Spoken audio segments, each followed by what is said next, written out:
tuturor! Și nu știi cum arăt, așa arăt.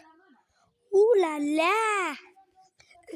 Da, mă scuzați de terajii. Scuzați-mă, ăștia au tupeu și mănâncă pateu și o să deschidem YouTube.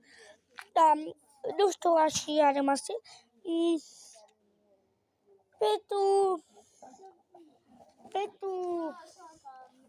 Nu pentru bani, nu pentru nimic. Nu știu dacă iau bani, dacă fac YouTube. Cred că îi iau dacă, nu știu dacă iau. Ia vezi. Motoreta, hai. Motoreta over meu, Audio 34 și da, nu știu, cred că vă dă bani cei care vreau să fac bani de la o vârstă foarte, adică chiar de la 3 ani, 4, 3, 2 ani, de ce vârstă aveți voi? Dacă vreți să faceți bani, puteți să faceți YouTube. Nu știu dacă faceți bani, o să caut pe Google, ori dacă vreți să cautați voi, dacă nu sunteți siguri și eu zic să eu vă încurajez.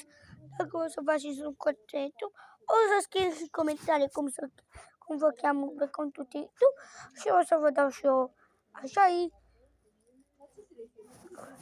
Contează, da.